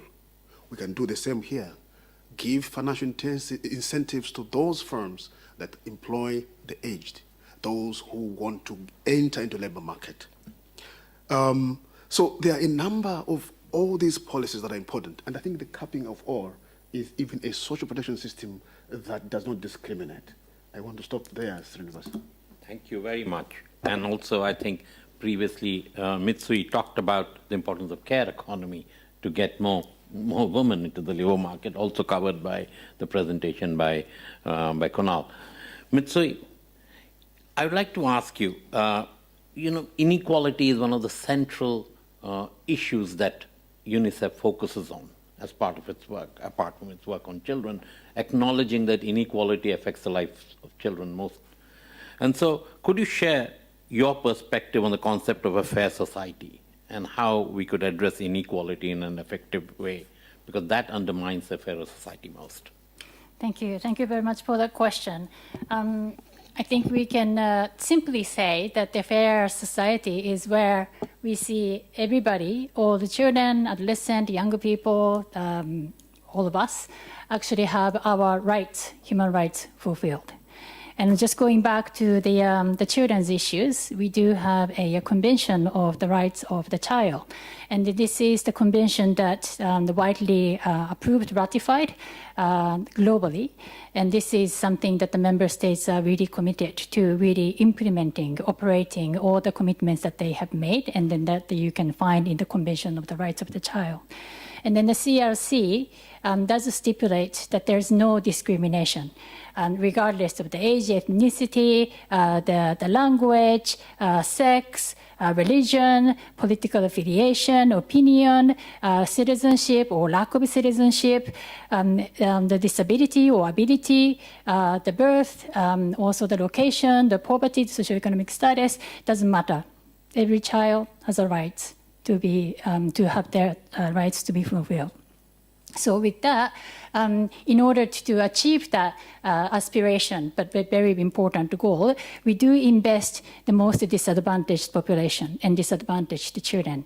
And I think some of the panelists already talked about the importance of affirmative action, but affirmative action are necessary initiatives and then interventions in order to make sure that they have actually achieved their rights that they own. So looking at those children who are not in school, for instance, before the pandemic, we knew that in this region, East Asian Pacific, we knew that around 35 million school-aged population were already out of education system. Now, that's a really big number. Now, after the pandemic, we have estimated the additional 2.6 million children who are at really risk of being out of school. So in order to address this, we are supporting the government and together with other partners to really increase the systems, improve the systems so that the systems can attract more children to come to school, retain school, and make sure that they learn. But also, for those children who have missed out the learning opportunities, providing the alternative learning, multiple learning pathways so that they can catch up. And then if they wish to come back to formal school, that there would be a segue so that they can come back and then once again stay in course for the formal learning. Also, those children who are not able to come back because of some reasons, that they can still acquire foundational skills and then master the specific skills so that they can really participate in schools. One specific example probably is in the case of the Philippines. Alternative learning education system is really recognized and also supported by the Department of Education of the government of the Philippines. And so they're really, really expanding in terms of catching up. Of course, there's always the dilemma. It's sometimes some people say that that's a pull factor from the formal education system. But I think there's a growing recognition that we needed to really offer multiple learning pathways so that the children, young people, adolescents with diverse needs can actually acquire the skills and then the learning. I would like to also acknowledge that in terms of the children with disabilities and people with disabilities, certainly they do have the challenge because the system doesn't necessarily provide the adequate the learning opportunities. It's not their fault, they have the ability, but it is about the systems and then it's about society's responsibility to provide responsive devices, some support and services so that they can once again fulfill their rights. And so we are promoting really the inclusive education for the children with disabilities, but also I would say children without disabilities as well, because we are talking about peaceful society, fairer, inclusive society that we would like to promote. I would like to also just acknowledge in terms of the ICT technologies, it's important, but we have also concerned that this can actually create a digital divide. Essentially those children who are living in the areas where there's no internet connection. So we deliberately make a specific attempt together with the member states to really target those populations, and that includes children in conflict-affected areas, emergency situations, so that they can also acquire the digital skills and then participate in the society.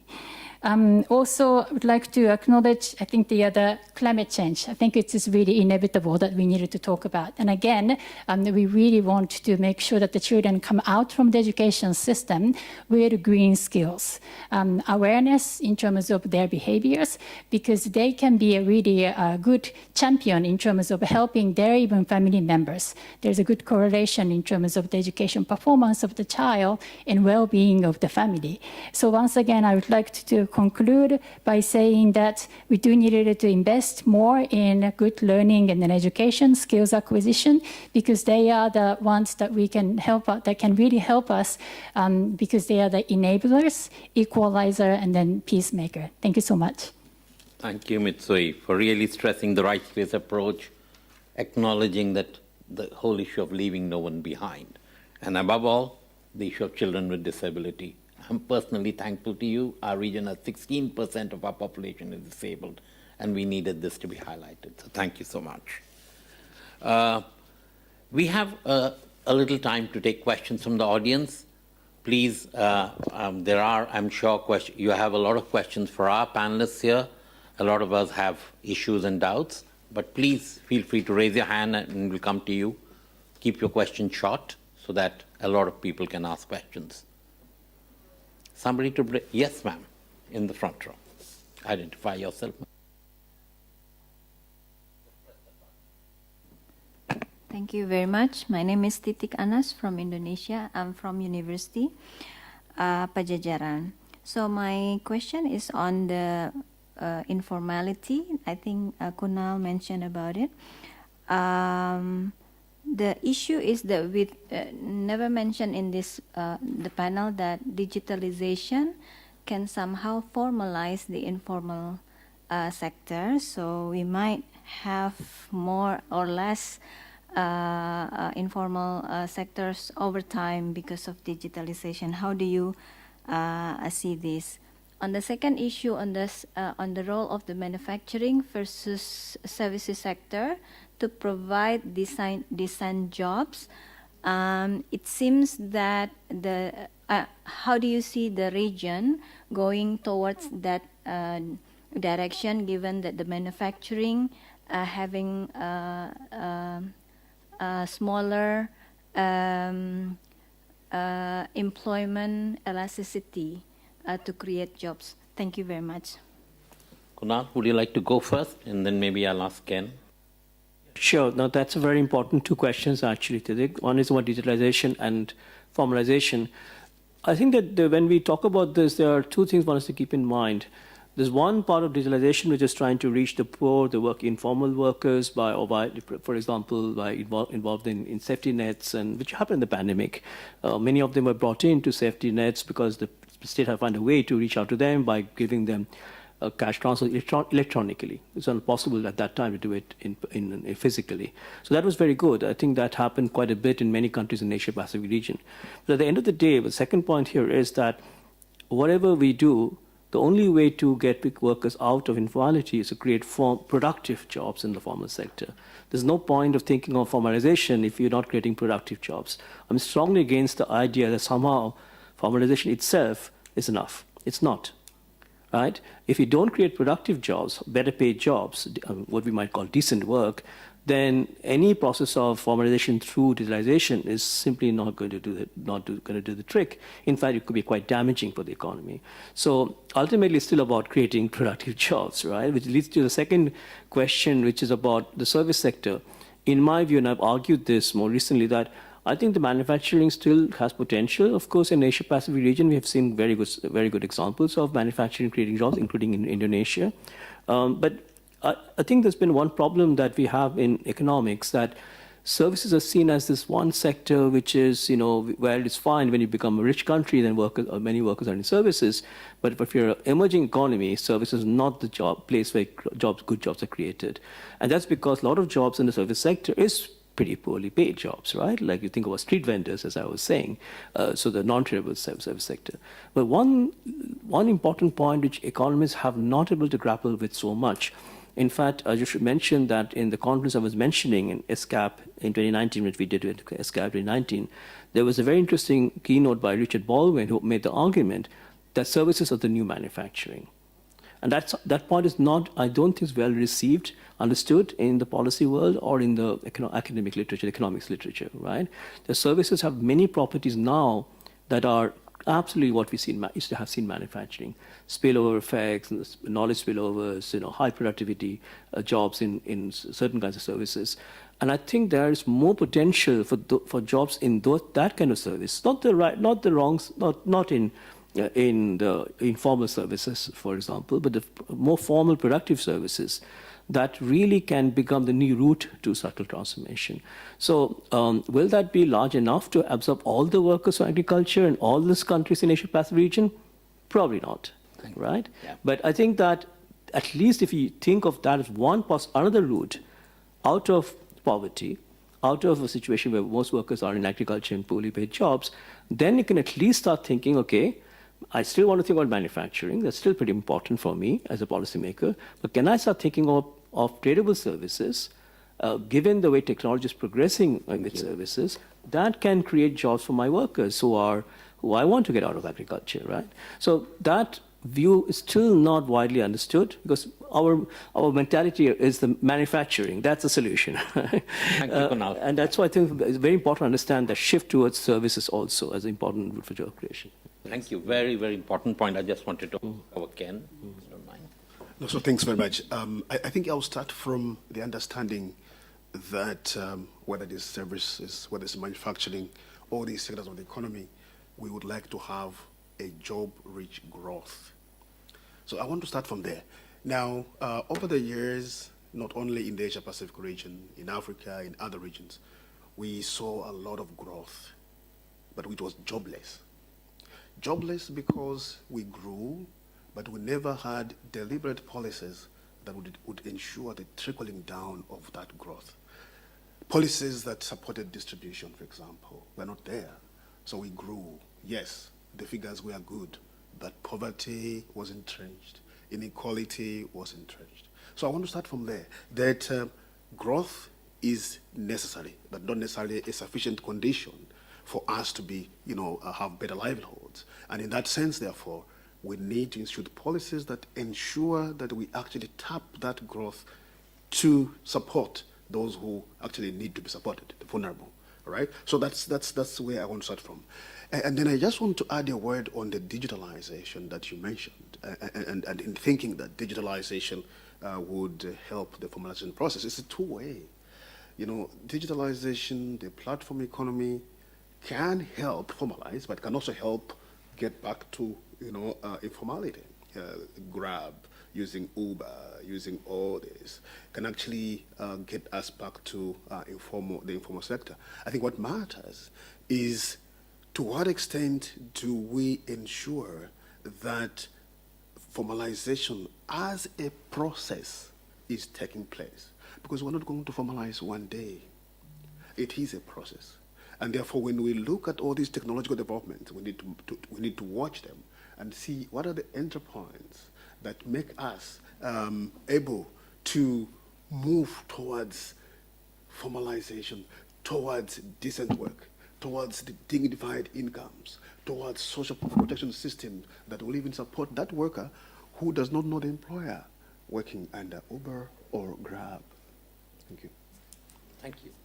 Kunal, just to pick up on one point that you made about services is the new manufacturing, Baldwin said. What are the implications of that? I mean, just to expand on that a little bit, maybe you want to. I want to keep my remarks short because obviously there will be other questions. But I think one thing, that I think what's different in service and manufacturing, service is the new manufacturing. Let's be clear. What Richard Baldwin said in this venue 4 years back is absolutely true. But the one thing that is different from service and manufacturing is smokestacks, right? You build factories to create, garments, electronics, so on. Services is not smokestacks. You don't, IT companies can be totally online, right?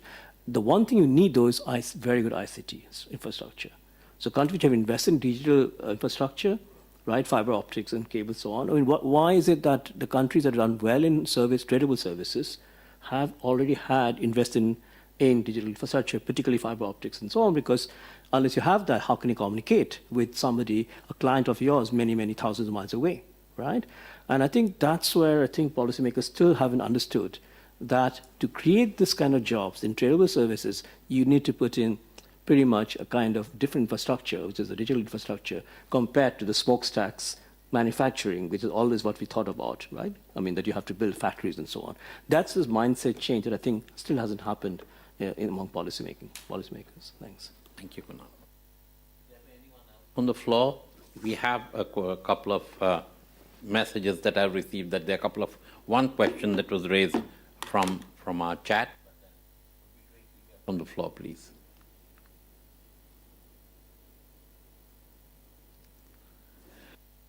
Let me go for the question that came from the floor, from the chat, in terms of, let me start from Mitsui. Mitsui, what do you think would be the role of the international community in expanding social protection?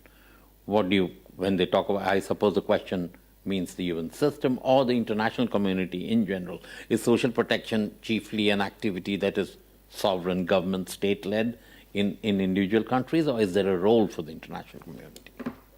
Thank you very much for the question. Certainly, I think it's everybody's job, and I think that includes certainly the international community. The way we have seen so far is that the multiple approaches. Sometimes it is the member states, it is the government takes the ownership and leadership from the very beginning, and then throughout the course of implementation, monitoring, by making sure that there's a sufficient budget, reaching out to the most disadvantaged, design the targeted population throughout the the process. But in other cases where the government still may be struggling with because of the capacity issues, that includes technical but also the financial, that the international communities do come in and provide some support, especially looking at the designing the process and making sure that that would really reach the targeted population, because I think that oftentimes it is a really big challenge. But then slowly and then eventually gradually transiting to the full the ownership of the government, because obviously that's really, I mean, it is a government responsibility, but we do see the different roles, even sometimes monitoring, sometimes evaluating the effectiveness, efficiency of such social protection programs. This is where we international communities, we can come in and provide support. Thank you. Thank you. Ken, briefly. So let me start by saying that it is indeed, as my colleague has said, everybody's responsibility. Before I came to this region, the Asian Pacific, I was in Africa. During the COVID, we directly, as ILO, as UN agencies, the World Bank, participated in cash transfer systems in a lot of countries, in Mozambique, in the West Africa, in most of these countries. So we have a role to play. And one thing that we really need to do as an international community is to ensure that we build that awareness to governments. And we have done a lot of research works on what works and what doesn't work.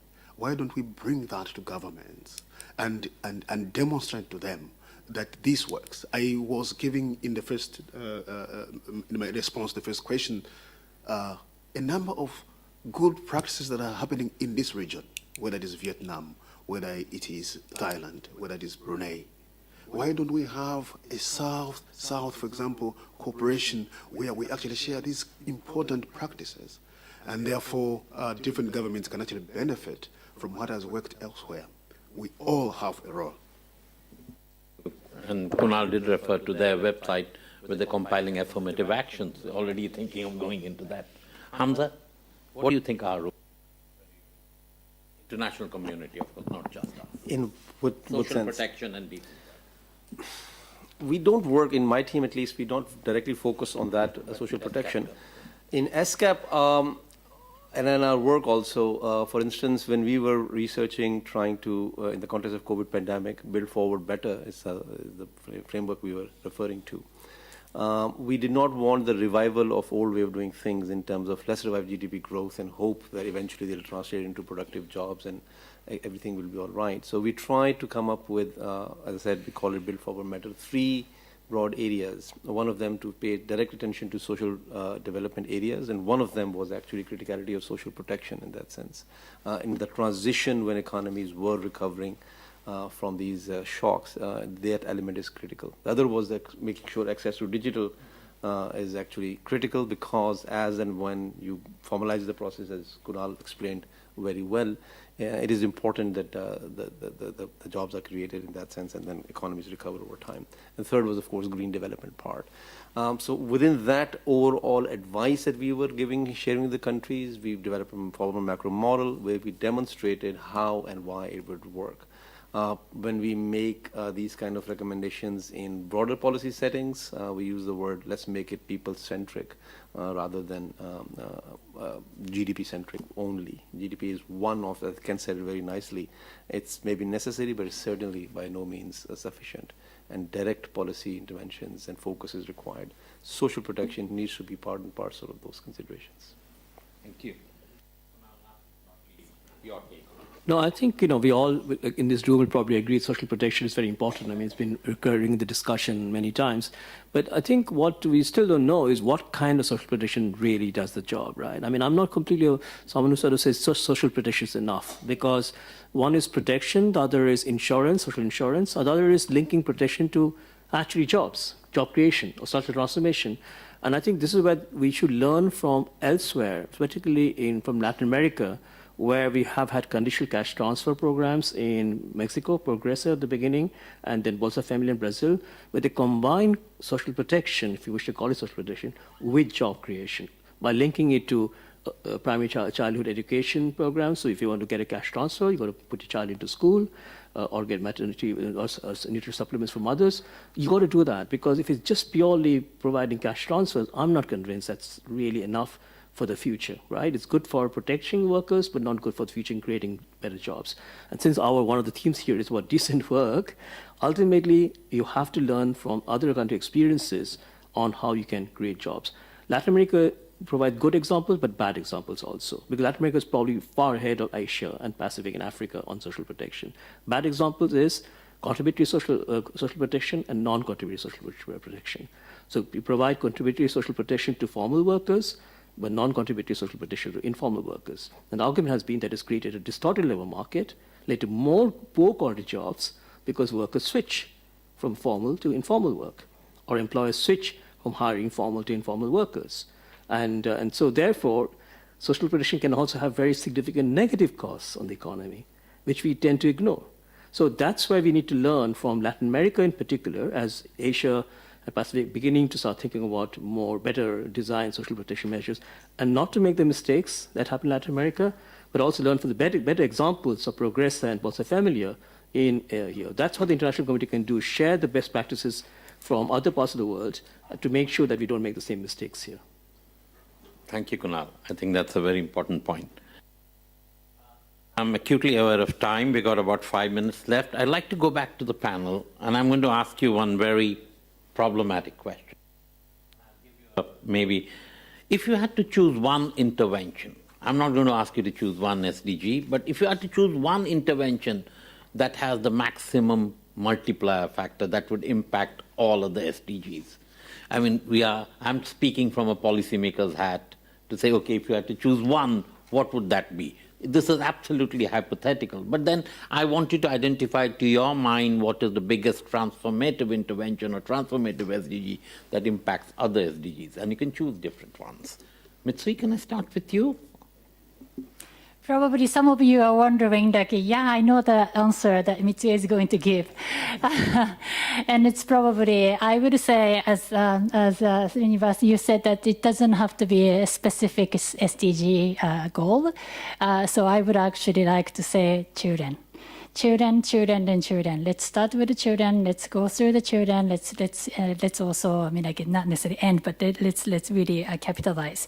I think this is obviously the children themselves. They have the rights right at the moment, but they are the future, and they are the ones who carry on the prosperity, economic prosperity, social prosperity, and also the peace. I think nowadays we see still lots of conflicts, emergencies recurring, especially in this region, natural disasters, but also the other emergencies, unmade the emergencies. And we do believe that the investing in children can help us to really break this vicious cycle that we are facing. And I think even beyond emerging situation because of the climate change, we do need to be ahead of the game. And I think once again, investing in children, making sure that they are the one to really, not just advocate for the changes in the, like the business sector, but they are the one to really create and really demonstrate the changes happening in the world. Technology, again, it's like a ChatGPT, AI. I'm still struggling, and I think we can look at our younger generation. Like you give the smartphone, and they can navigate, learn very quickly, which is really amazing. So I think if we can really carefully design programs, policies, investment, so that they can help, they can be helped, but they can be the agent, the change agent. I think that would be really that would be my answer. Thank you. Thank you very much, Mitsui. Ken, you have your 1 minute. A difficult question, of course. So I'm going to give an answer that should be seen to be comprehensive in terms of it has all the other aspects. But really, without job creation, we would really be swaying away. I mean, all of us here are working. Probably if I asked you where you're working, you always say, we're working. Job creation is important. Employment is important. Why? Because it supports the dignity of a person. It ensures that you have a dignified income. It ensures that you are able to support generations. You are able to support your children. You are able to support your extended family. You are able to live a decent life. I think job creation will be critical as we go ahead with the future of work. As we survive the multiple crises that we have, we need those jobs. Thank you very much, Ken. Hamza. Well, Ken stole the thunder. I was going to say the same thing. Just in the political realm, we normally government should have the monopoly over violence at the end of the day to be effective state. Similarly, in the realm of economics, I think government at the end of the day should have the ability to create jobs. That's, to me, is the fundamental change I would like to have. Especially as a macroeconomist, for instance, it has fallen out of favor to being the main macroeconomic policy objectives of fiscal authorities, of central banks. It used to be the case. One of the fundamental insights of the great economist Keynes was essentially that the government can always create jobs for every single citizen. The issue becomes, of course, some of those jobs won't be productive, but the interim government can always create jobs. So what the lesson I draw from them is it has to become a main macroeconomic policy objective again, not as a byproduct, not as an afterthought. Let's grow first. Let's have a maximization of material well-being first, as captured by GDP growth, and then assume that it will trickle down for job creation. That's certainly not the case. It has to be an explicit objectives. I'll go as far as in saying, as a central banker, even in central banking, again, the last 30, 40 years, the focus on employment or job creation has fallen out of favor. It is still part of the law of Fed Reserve, for instance, but it's a lip service, more or less. The primary conversation tends to be essentially on inflation, which is the right reason. But employment, if you discuss this word research in the policy statements of central banks, you won't even see a mention of employment and what's happening, what's not happening. So the trade-off typically assumed is between inflation control and GDP growth. Employment does not feature that. So I'm echoing Ken's point. Job creation has to be, again, a mainstream macroeconomic prominent policy priority. Thank you. Great to see you on the same page and providing other justifications too. Kunal, fittingly, the last word is yours, having set up this conversation for us. Yeah, thanks so much, Srinivas. I was going to also choose SDG 8, so there's a bit of a bias in this one, really. But actually, now that we can't, I shouldn't, and Ken has very forcefully argued why we should think of SDG 8. I completely agree with that. What about also SDG 10, which is on reducing inequality? Because the Asia-Pacific region, perhaps more so than, say, than Africa, Latin America also has a similar problem, also, as we know. But actually, probably one difference: Latin American inequality is falling within country. Not so in Asia-Pacific region. China, India, of course, particularly inequality is increasing, but even other countries here. And that's a really fundamental SDG. Why? Because in a highly unequal society, we already mentioned this earlier in the presentation, you have lots of other costs, right? Not just economic costs, but the political costs.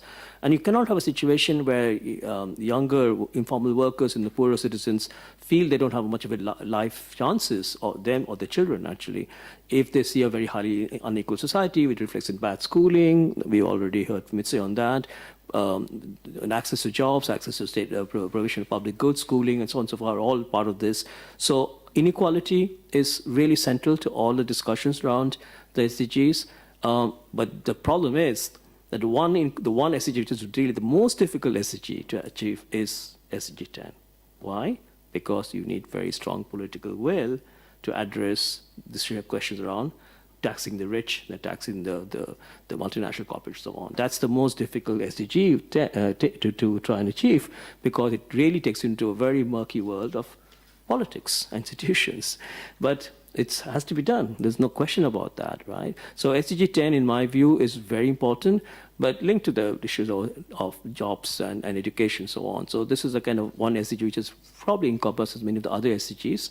Also the one I'm quite pessimistic about because of this issue that it goes into politics of how to redistribute, which in any society, forget about developing societies, even in the richer societies, we've seen huge challenges there. Yeah, thanks.